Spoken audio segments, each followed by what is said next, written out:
First at 5, investigators are now beginning to piece together what went wrong before a plane fell from the sky and crashed into a home in Oakland County. Good Monday afternoon, and thank you so much for joining us. I'm Alan Campbell. And I'm Glenda Lewis. On board that plane, a father, mother, and their son, all killed in that horrific crash.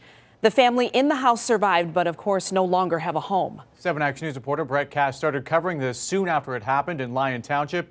He joins us live from the scene with an update on the investigation. Brett, good afternoon. Good afternoon. The plane here on scene was just taken away, and now the NTSB will comb over all of this evidence in their investigation. But of course, the family that lives here and neighbors in this area say this is a real tragedy that could have been worse. I'm still in shock. I feel like this is a movie.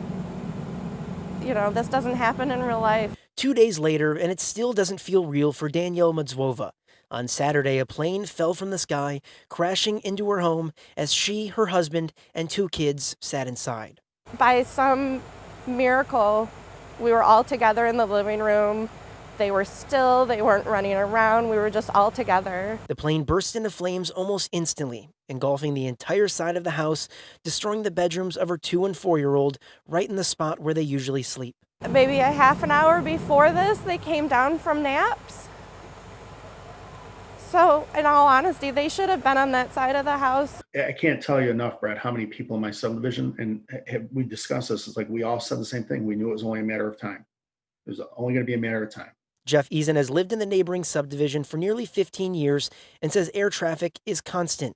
He says helicopters constantly circle overhead, and in the past few years, the Neighborhood Association even sent in written complaints to the airport and the FAA, like this letter sent in 2018, detailing how they were worried about the noise and, more importantly, their safety. I was aware that there was an airport here when we moved here, but with all of the new construction that's gone on around here, it almost looks like the residential area is kind of like putting a squeeze on the airport. The thought of an airplane crashing just never entered my mind. Michael Woodcock has lived next to the airport for 45 years, and the airport has been there even longer. He's also a pilot, and the crash hits close to home. It's terrible, particularly since I used to work for the guy. Not only does he know flying, but he knows the pilot, David Campo. Woodcock's nephew saw the moments the plane went down. My heart dropped because I knew something bad was about to happen. My heart dropped. Michael Woodcock says the airport has been here a long time and feels Saturday was purely an accident that no one could have predicted. It's safe. I mean, this is one time in 50 years. As the investigation continues, family and friends are left grieving. Neighbors are still left in shock, and one family left without a home feels lucky to still have their lives.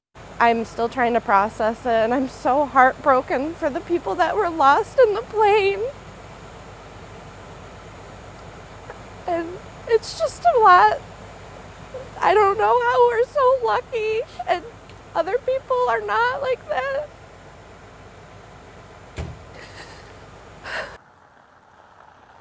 Now, the NTSB will be taking over this investigation. They should have a preliminary report in a few weeks, and then the actual full investigation could take up to a year or even longer, maybe close to 2 years. Reporting here in Lyon Township, I'm Brett Cast, 7 Action News. Sorry to see that family go through such tragedy. Brett, thank you.